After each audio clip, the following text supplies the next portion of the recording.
Muy buenas noches, ¿cómo están? Bienvenidos, bienvenidas. Comenzamos una nueva edición y una nueva semana en este que es el servicio informativo de la Cooperativa Popular de Electricidad. Hoy lunes y por los próximos 60 minutos vamos a compartir lo más destacado de esta jornada. Hoy el ministro de Economía, Luis Caputo, anunció que se viene una inflación por encima del 3%, pero que se vienen los mejores meses de acuerdo a lo que pronostica el gobierno nacional. Vamos a iniciar hablando del segundo juicio por la muerte de Diego Armando Maradona, que va a comenzar mañana.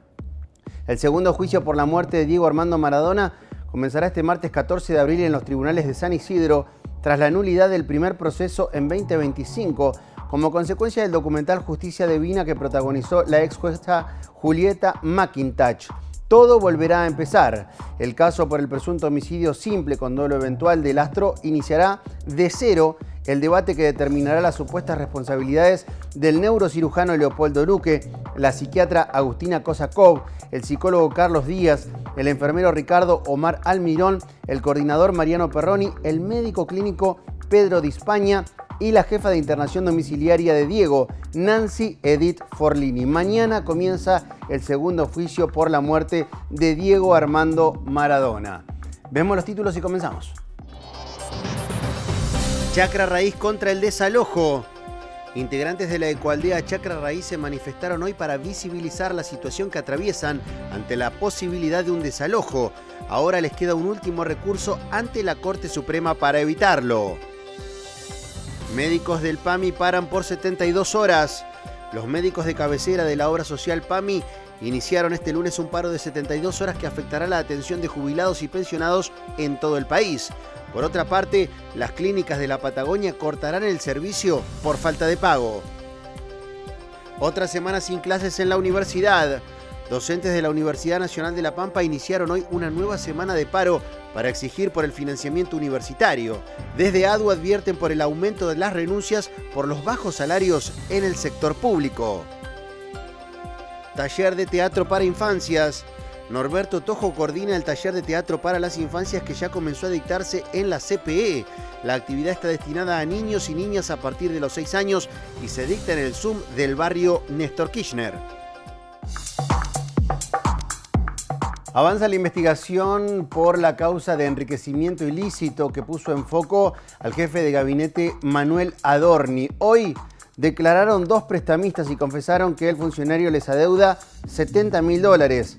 El fiscal federal Gerardo Policita, a cargo de la causa por presunto enriquecimiento ilícito contra Manuel Adorni, recibió esta mañana 2 prestamistas del funcionario que contribuyeron a la adquisición del departamento en Parque Chacabuco. Estamos hablando de Graciela Molina de Cancio y Victoria Cancio, quienes ingresaron hoy cerca de las 8:20 a Comodoro Pi para declarar en fiscalía y se retiraron pasadas las 12 del mediodía.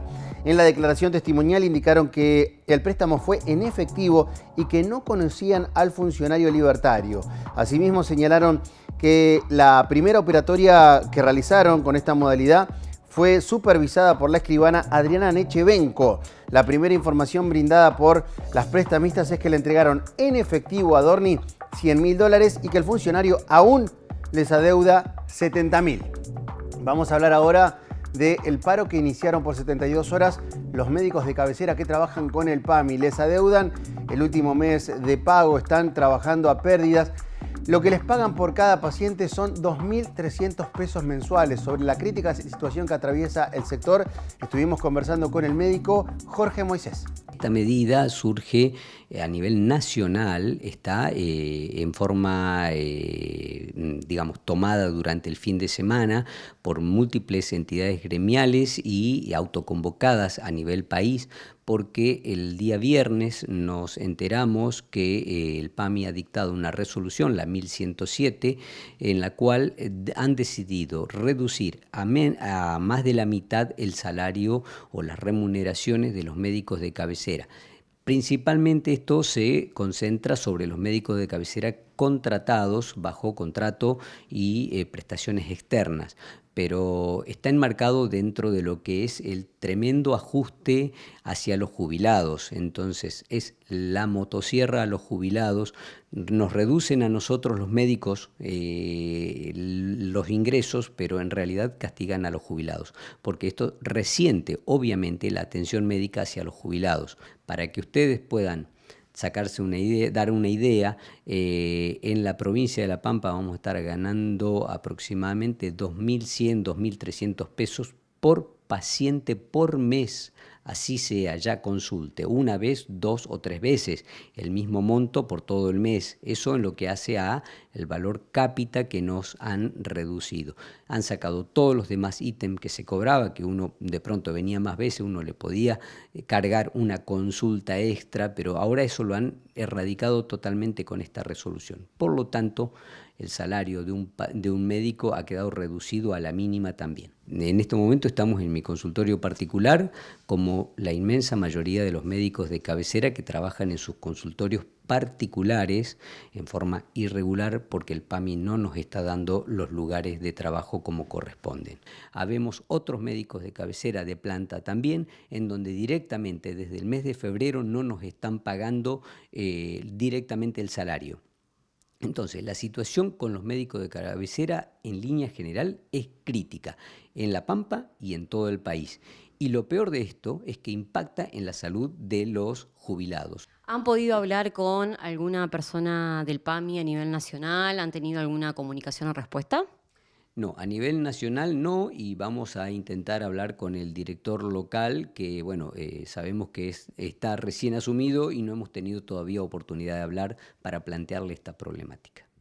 Jorge, por último, además de esta cuestión salarial, ¿han tenido inconvenientes con algunas otras cuestiones como insumos, algún otro tipo de prestación o algo que falte además del salario?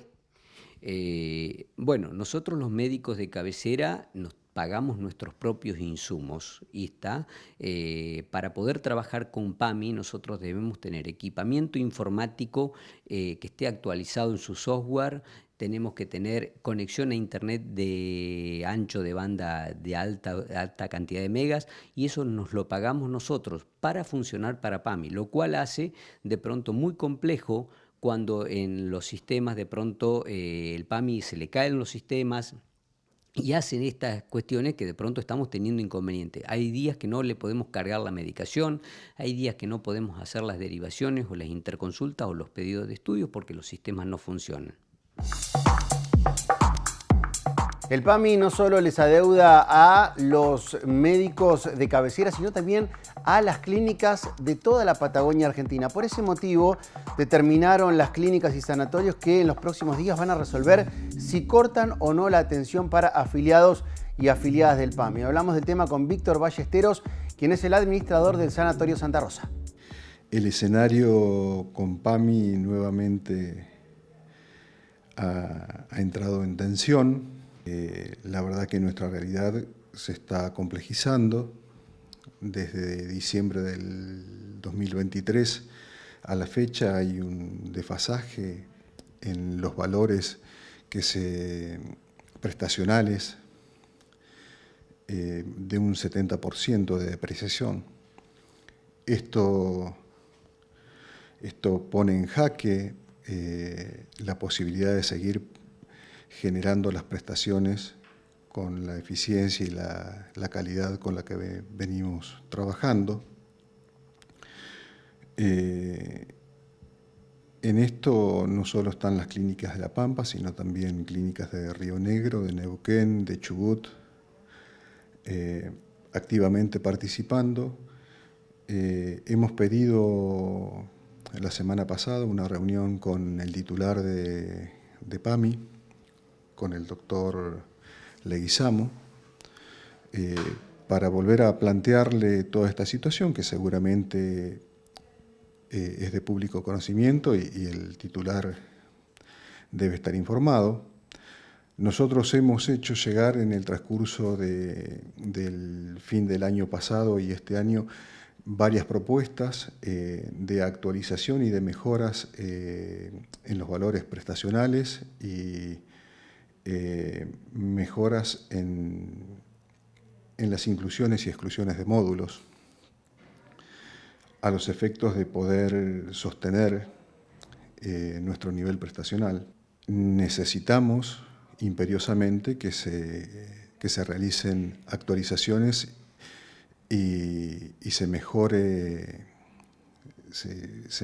el valor de cada una, porque el 70% en el transcurso de 3 años es muchísimo y estamos sintiendo el impacto.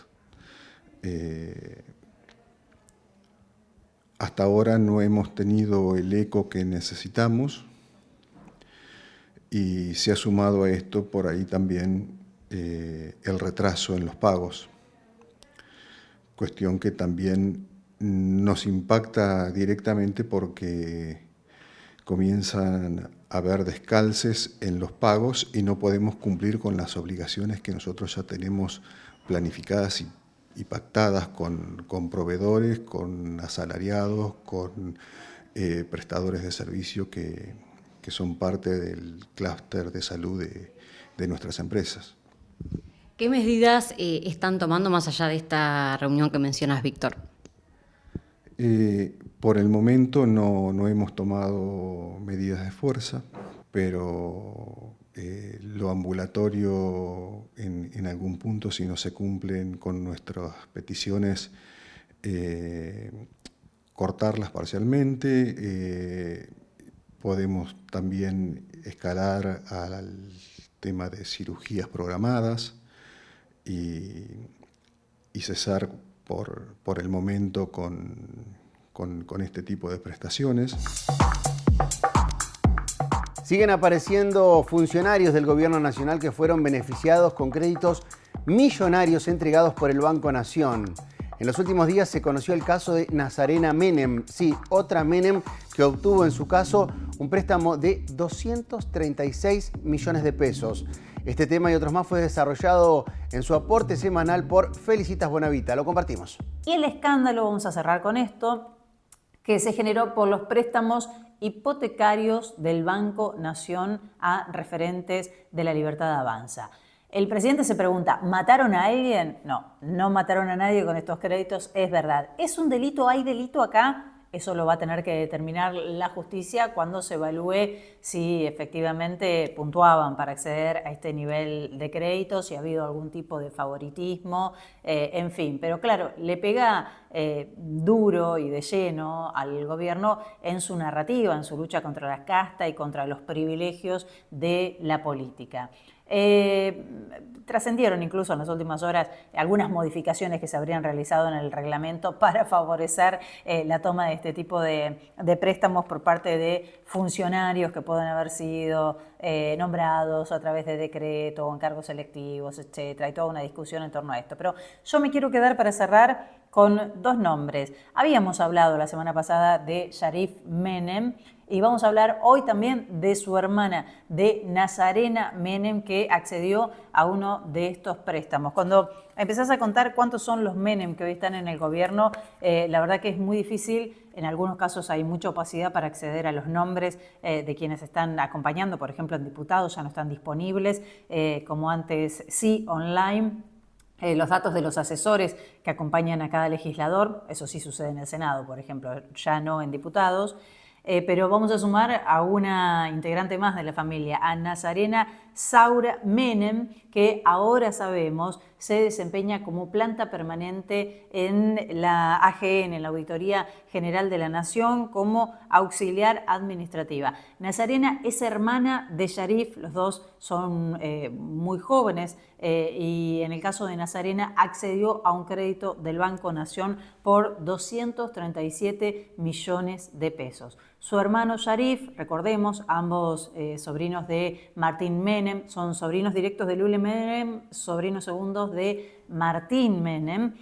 Su hermano ingresó con solo 23 años a la Cámara de Diputados, es la mano derecha de Martín Menem allí, es el líder de la Juventud Libertaria y en su caso accedió a 357 millones de pesos por parte del Banco Nación, lo que ha generado cierto estupor, es decir, entre los hermanos Sharif y Nazarena Menem accedieron prácticamente a 600 millones de pesos. 24, 25, 26 años es la edad de estos hermanos que tienen una realidad muy diferente a la de cualquier pibe de 24 o 25 años en la República Argentina, con buenos ingresos, con puestos en planta permanente en el Estado y con acceso a créditos VIP, en este caso en el marco del Banco Nación. Un escándalo que promete seguir para largo, Martín, todo lo que tiene que ver con el desfile, el festival, podríamos decir, de créditos hipotecarios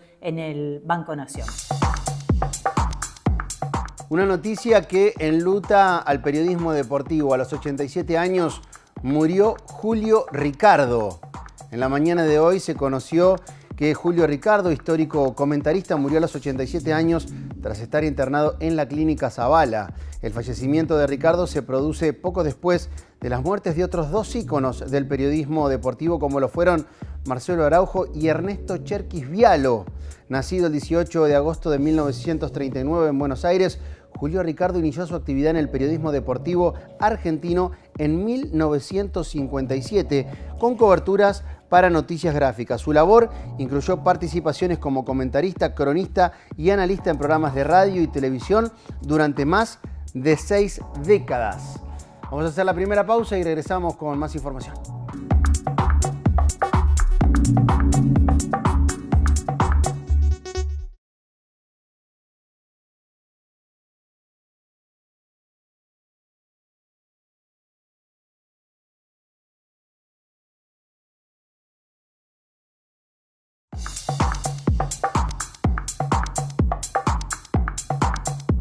Segundo bloque de CPE Noticias. Vamos a hablar ahora de un tema que venimos siguiendo, la caída en la natalidad en la República Argentina.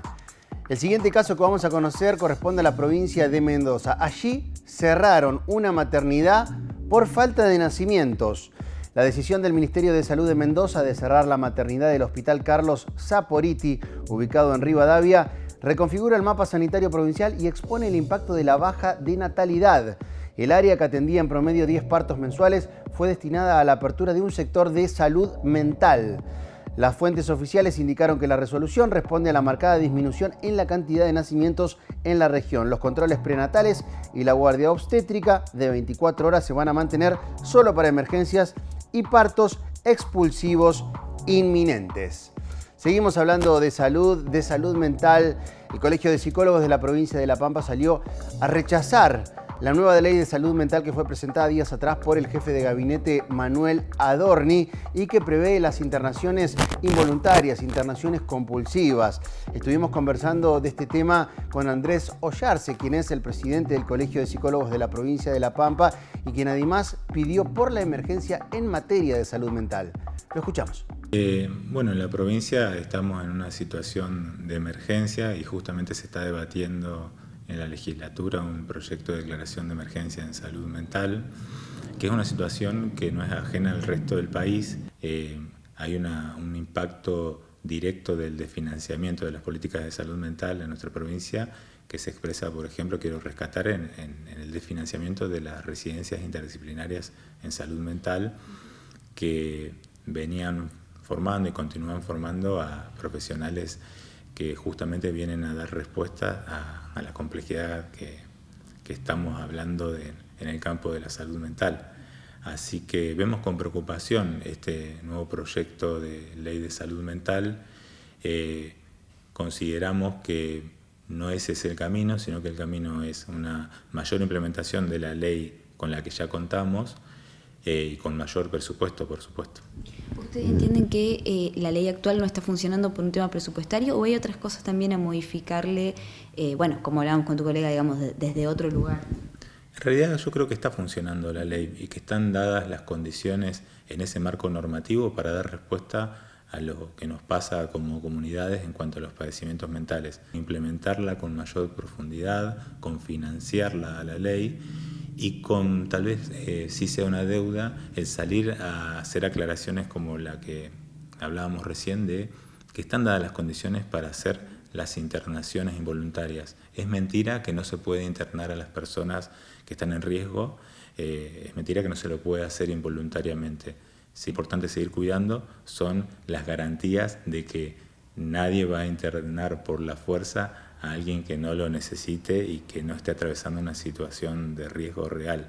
En ese sentido también nos preocupa de este nuevo proyecto de ley que quiera, digamos, facilitar o flexibilizar las posibilidades de internar a alguien contra su voluntad cuando no lo necesite. ¿Entienden que por ahí desde el gobierno provincial no se le va a dar el visto bueno, digamos? Depende de las autoridades, no sabemos todavía qué postura irán a tomar, pero sí nos alarma un poco y valoramos como contradictorio este proyecto, sabiendo cómo vienen siendo las actitudes políticas en el campo de la salud mental del gobierno nacional, que como mínimo es contradictorio esta aparición del proyecto de reforma de la ley de salud mental. Bueno, y en este contexto también, ¿no?, de crisis económica, social, los casos de padecimiento de salud mental seguramente estén en aumento. Sí, en ese tema creo que vale rescatar que un contenido central de la ley actual de salud mental es una definición amplia de la salud mental que incluye esto de que la salud mental tiene que ver con el acceso a toda una serie de derechos. Rescatamos que de la ley actual, la sancionada en 2010, en su construcción, hubo todo un proceso participativo de consulta en todo el país, ¿sí? Se convocaron a equipos profesionales, familiares y usuarios de todo el país para elaborar la ley vigente. Y eso no estamos viendo que esté sucediendo en el caso de este nuevo proyecto.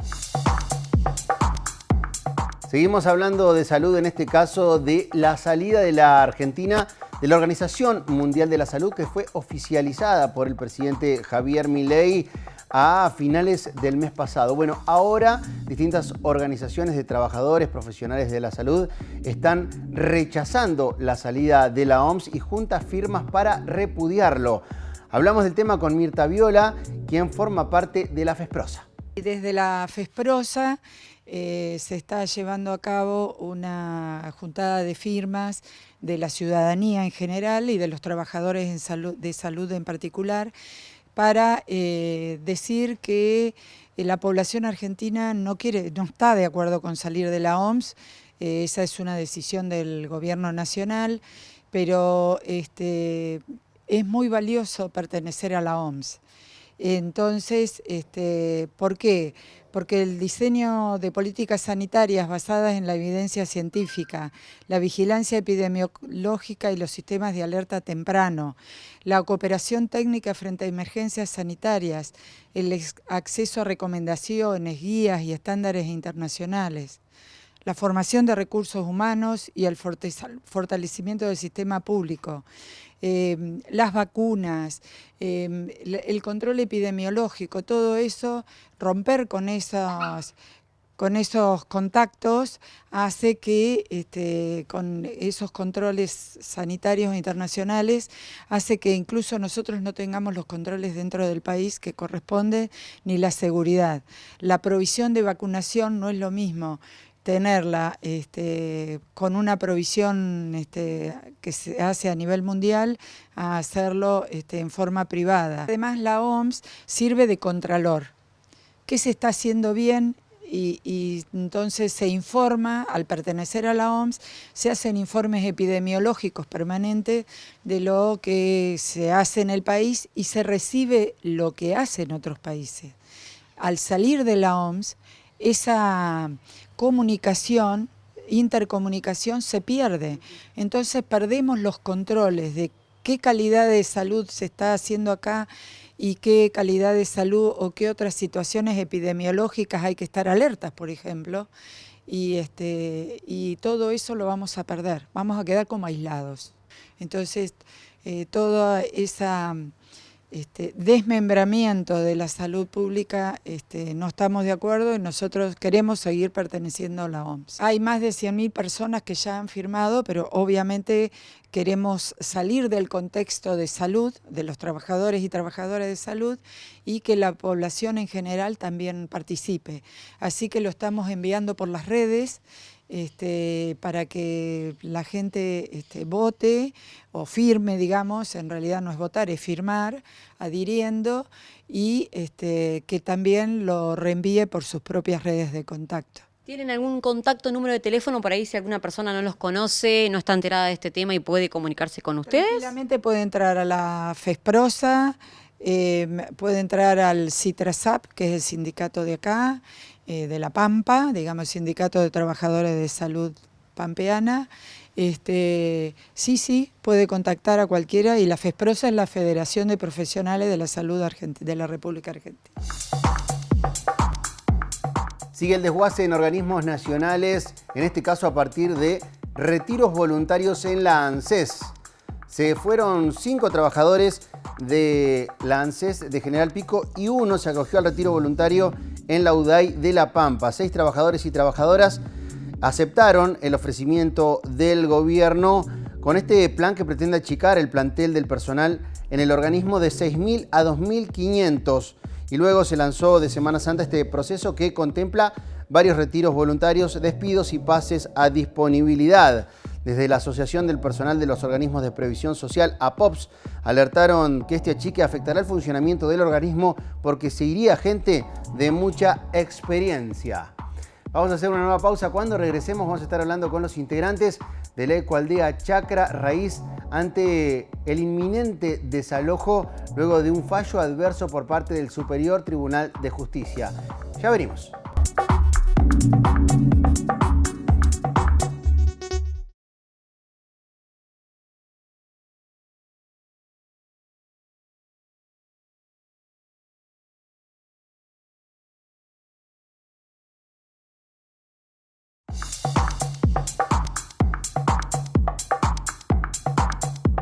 Regresamos en CPI Noticias para compartir una protesta que continúa.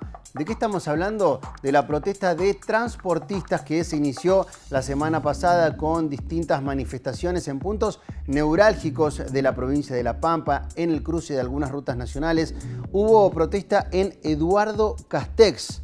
Transportistas de La Pampa se manifestaron este lunes en Eduardo Castex en reclamo de un aumento tarifario ante la fuerte suba de costos, especialmente del gasoil. Los transportistas de cargas reclaman una suba tarifaria cercana al 30% para cubrir el incremento de los costos fijos, entre ellos el combustible, que subió más de un 20% en los últimos días. Las protestas se iniciaron la semana pasada con concentraciones de camiones en las rutas 102, 35 y 188. Según explicaron los autoconvocados, el principal problema radica en la brecha entre las tarifas de referencia y lo que efectivamente perciben por su trabajo. Hubo manifestación en la Universidad Nacional de La Pampa porque iniciaron hoy una nueva semana de paro. Estamos hablando de los docentes universitarios que vienen exigiendo ya desde el año pasado que el gobierno garantice el financiamiento universitario. Estuvimos conversando este tema con Santiago Audicio y Micaela Gallero, ambos referentes de ADU, la organización gremial que nuclea a los docentes universitarios en la provincia de La Pampa, quien además aportaron datos sobre el aumento de las renuncias en el sector público para irse a trabajar en el sector privado. Fue aprobada por el Senado, en la Cámara de Diputados, fue vetado por el presidente, pero fue ratificado. No obstante, el presidente Milei no aplica la ley de financiamiento universitario. Por un lado, como es de público conocimiento, hace poquitos días quedó firme la decisión de la justicia de que la presidencia debe aplicar el financiamiento universitario. Entonces, como no lo está haciendo, como se niega a hacerlo, como los docentes universitarios hemos perdido aproximadamente 53% de nuestra capacidad adquisitiva, como el 66% en el caso puntual de la Universidad de La Pampa cobra un salario de 308.000 pesos, por esa razón es que estamos en este momento haciendo una medida de fuerza que lo viene ejecutando la CONADO Histórica, en el sentido de hacer un paro de una semana, de esta semana que empieza hoy, el lunes 13 de abril y se culmina el sábado 18, con un paro de actividades académicas y que este es el reclamo de que el gobierno aplique lo que tiene que aplicar. Es un plan de lucha que lo venimos sosteniendo, que comenzamos en el mes de febrero, que se ha ido agudizando y incrementando las frecuencias.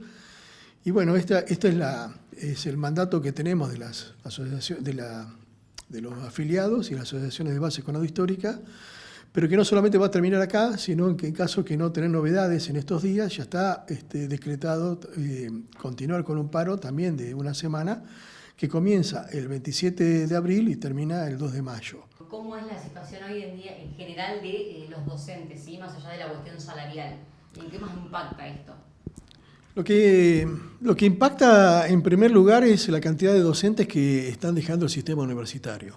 Comparando del 2023 a marzo del 2026, el número de docentes que han renunciado es significativamente llamativo. A modo de ejemplo, te puedo decir que en la Facultad de Veterinaria, habiendo una renuncia en el año 2023, en lo que va de 2025 y estos 3 meses de 2026, renunciaron 29 personas. ¿Qué actividades van a llevar a cabo para esta jornada de paro? Como comisión directiva tenemos mandato de nuestras asambleas de realizar actividades de visibilización que tengan que ver con clases públicas, que estas clases públicas tienen como motivo o tema principal debates que se están dando no solamente por la ley de financiamiento universitario, sino que tienen que ver con las luchas que se están dando en este momento en general. Puede ser la nueva ley de educación que está tratando de presentar el gobierno, el tema de los recursos naturales, por ejemplo, que es muy importante, gran parte de nuestra docencia está afectada a la enseñanza o el trabajo con esas temáticas. Y después lo que se está tratando de llegar a un consenso a nivel nacional para realizar una nueva marcha federal, para la cual no tenemos fecha puntual todavía, pero sí sería a finales de abril, en la que convergería todo el país. Los integrantes de la Ecualdía Chacra Raíz deberán abandonar voluntariamente sus viviendas en ese sector de Toay tras un fallo adverso que fue emitido por el Tribunal Superior de Justicia de la provincia de La Pampa. Ahora anunciaron que van a ir hasta las últimas consecuencias en la Corte Suprema. Hoy se manifestaron en la Plaza San Martín y conversamos con Anaí Montes.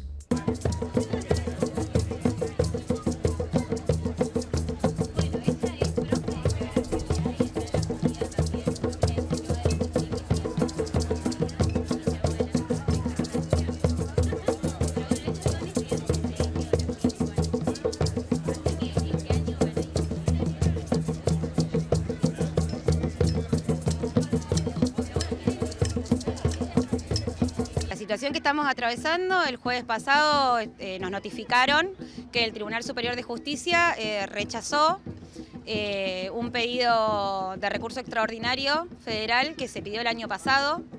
Es algo que de alguna manera no nos sorprende porque un poco lo preveíamos, que era una de las posibilidades, era lo que podía suceder. El recurso extraordinario de causa federal tiene que ver con que en su momento, bueno, la Cámara de Apelaciones y el Tribunal Superior de Justicia están reviendo o revisando la cuestión de fondo de las causas que hemos tenido, digamos, de todo el juicio que venimos llevando con nosotros en estos largos 8 o 9 años ya, con respecto a la ley nacional del RENAVAP. Ana, para que quede claro, Chacra Raíz, ¿forma parte del Registro Nacional de Barrios Populares? Chacra Raíz forma parte del Registro Nacional de Barrios Populares, lo puede googlear cualquier persona, entra por Google al RENAVAP, página del RENAVAP, www.renavap.com.ar, y pones Chacra Raíz en el buscador de la página de RENAVAP y te aparece el perímetro de nuestro barrio. Además que nosotros tenemos nuestro certificado de vivienda única, o sea, mi casa está relevada y tiene un certificado que dice y corrobora, emitido por ANSES, que es un ente nacional, que dice que en esa casa, en ese ejido, vivo yo con mis hijos. ¿Entienden ustedes que el desalojo está cada vez más cerca? Sí, claramente, sí. Estamos muy movilizados, un poco lo decía hace un rato, le ponemos la mejor siempre, porque es nuestra forma, nuestro espíritu, porque estamos juntos también, que eso es muy importante, porque hay convicción. ¿Cuántas familias hay hoy viviendo en la Ecoaldea? Hay 10 casas habitadas, hay arriba de 15 niños, entre niños y adolescentes. Lo que tenemos hoy en este momento es una sentencia firme, que en 90 días, de manera voluntaria, nos tenemos que retirar del predio, de nuestras casas, abandonar nuestras casas de manera voluntaria, porque si no puede haber un desalojo forzoso. Esa es la realidad que estamos viviendo hoy en día las familias que habitamos Chacra, y nos parece terrible desde la justicia provincial, nos parece terrible que se haya llegado a este punto, que también a nivel político creo que es terrible, provincialmente, localmente, porque bueno, es parte de la desidia que estamos viviendo como mundo y como país, y que acá en la provincia o de manera local tanto se critica esta cuestión deshumanizada del gobierno, y ellos están haciendo lo mismo. No solamente en Eduardo Castex hubo protesta de transportistas, sino que también se generó un incidente violento en el relleno sanitario de esa localidad. Un violento episodio ocurrió en la mañana de este lunes en Castex, que dejó como saldo un hombre baleado y a una persona detenida, caso que es investigado por la policía y la justicia. La víctima fue trasladada al hospital Pablo Lacoste, donde recibió las primeras atenciones médicas y luego derivada a General Pico, debido a que presentaba un cuadro de mayor complejidad. Además, fuentes vinculadas a la investigación confirmaron que hay una persona detenida mientras se avanza con las actuaciones para esclarecer el episodio. Se sabe hasta el momento que estos dos hombres tuvieron una discusión, uno de ellos sacó un arma, le disparó al otro y ahora hay un hombre que está gravemente herido, internado en la ciudad de General Pico. Vamos a hacer la última pausa. Cuando regresemos, más propuestas culturales de formación para aprovechar en la Cooperativa Popular de Electricidad, en este caso para las infancias. Ya venimos.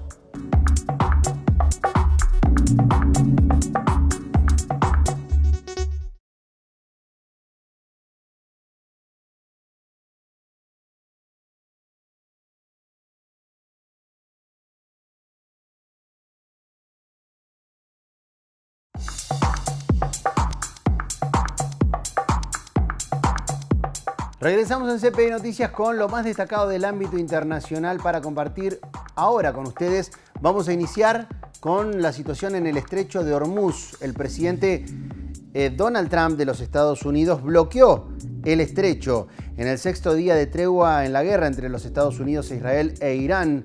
Este lunes la Marina de Donald Trump comenzó a bloquear el paso por el estrecho de Hormuz. La medida busca poner presión sobre el régimen de Mostafa Khamenei tras el fracaso de la primera ronda de negociaciones para un acuerdo de paz que se realizó en Pakistán. En un posteo en redes, Trump dijo que si lanchas rápidas de ataque iraníes se acercan a nuestro bloqueo, serán eliminadas utilizando el mismo sistema que implementamos contra los narcotraficantes en barcos de alta mar. De Trump pasamos a hablar de lo que está ocurriendo en Perú, que retomó ayer las elecciones presidenciales. Perú retomó este lunes, en realidad, en la jornada de hoy, las elecciones presidenciales iniciadas el domingo, luego de que más de 50.000 personas se quedaran sin votar por problemas en la distribución de material electoral. Se trata de 13 colegios que pudieron abrirse un día después de lo previsto, después de que las autoridades electorales tomasen la decisión sin precedentes de permitir que las votaciones se hagan un día después del resto para estos locales. Hasta el momento, con casi el 54% de las actas contabilizadas, la candidata derechista Keiko Fujimori es la favorita para llegar al balotaje con 16,9% de los votos. De Perú, nos vamos a España. Procesaron a la esposa de Pedro Sánchez por 4 delitos. Desde China, donde acompaña a su esposo en una visita oficial, la mujer del presidente Pedro Sánchez, Begoña Gómez, se enteró este lunes de que el juez que la investiga la procesó por 4 delitos. Juan Carlos Peinado, al frente del juzgado de instrucción número 41 de Madrid, postuló sentar a la esposa del jefe de gobierno frente a un jurado popular en un juicio oral por presunta malversación y sospechas de tráficos de influencia, corrupción en los negocios y apropiación de marca. Vamos a compartir con ustedes una invitación. Comenzó en la Cooperativa Popular de Electricidad, en el Zoom del barrio Néstor Kirchner, el taller de teatro para las infancias. Pueden acudir allí niños y niñas, adolescentes a partir de los 6 años. Está a cargo de Norberto Tojo este taller y conversamos con él. El taller es para niños de 6 hasta máximo 11 años, ¿no es cierto? Así que bueno, este año me pude presentar en la cooperativa y bueno, iniciamos entonces hoy el ciclo, digamos, de teatro para las infancias. Los días es los viernes de 18 a 19:30, acá en el centro de Biblioteca Popular, que es de Néstor Kirchner. La idea es siempre trabajar sobre el juego teatral, trabajar sobre distintos contenidos que tienen que ver la imaginación para los chicos que obviamente que la tienen bastante desarrollada. Dentro de esos contenidos también está la desinhibición, confianza, el trabajo corporal y hacer mucho hincapié obviamente en un eje que es el eje grupal, ¿no? Para poder trabajar y que ellos puedan ser también, dentro de todo esto de ser cooperativos también, ¿no? Que ya que estamos dentro de este sistema, puedan poder trabajar, puedan jugar, pueden comprenderse, en tener esto del respeto al compañero para producir, o sea, propiciar, digamos, una acción, digamos, desde lo teatral, ¿no? ¿Cuántos niños, cuántas niñas pueden asistir? ¿Está el cupo completo ya? Sí, el cupo está completo, habíamos puesto 15 chicos. Es muy importante también la asistencia de ellos, como uno de los ítems que también quiere la cooperativa, ¿no? Así que, bueno, en el caso de que por X motivo alguno deje, bueno, van a ir ingresando los que están, digamos, esperando, digamos, poder entrar, ¿no? Pero el cupo está completo. ¿Cree que tener este taller aquí en el barrio ayuda a que niños que vivan aquí puedan acercarse, puedan aprovechar esta actividad? Sí, totalmente. Ojalá que existiera en todos los lugares, ¿no? No solamente acá, pero estaría siempre bueno que en cada barrio exista un taller, no solamente de teatro, sino de cualquier expresión artística, ¿no? ¿Qué expectativas tiene usted, Norberto, para este taller? Mira, las expectativas siempre son esto de jugar. Y está bueno también que, aunque sea un pequeño aprendizaje de lo que es el teatro, ¿no? Después para fin de año que puedan hacer algo para que los padres lo vean, ¿no? ¿Se necesita algún elemento, traer alguna cosa para este taller? Mira, por ahora no. Es muy posible que teníamos siempre esto de hacer un baúl, si se puede, o algo, digamos, donde se puedan traer pequeños objetos, algún vestuario o alguna cosa y hacer ese tipo de baúl mágico, ¿no? Para, inclusive para poder trabajarlo con ellos, ¿no? Y aparte a ellos les encanta esto del vestuario, de la máscara, de todo eso. En pantalla estamos viendo el pronóstico del tiempo para 6 localidades de la provincia de La Pampa. En el norte se esperan lluvias, parcialmente nublado con probabilidad de chaparrones en Ralicó, mínima 17, máxima 28. También se esperan precipitaciones en General Pico, mínima 16, máxima 27, al igual que en Catriló. Nos vamos ahora a General Hacha, en el centro de la provincia, cielo parcialmente nublado, mínima 16, máxima 27. En Victorica, al noroeste, parcialmente nublado, mínima 16, máxima 27. Y cerramos con 25 de mayo, parcialmente nublado el cielo, mínima 14, máxima 27. Y ahora el pronóstico del tiempo extendido para los próximos 6 días en la ciudad de Santa Rosa. Mañana llueve de acuerdo a lo que anuncia el Servicio Meteorológico Nacional en horas de la tarde, mínima 16, máxima 27.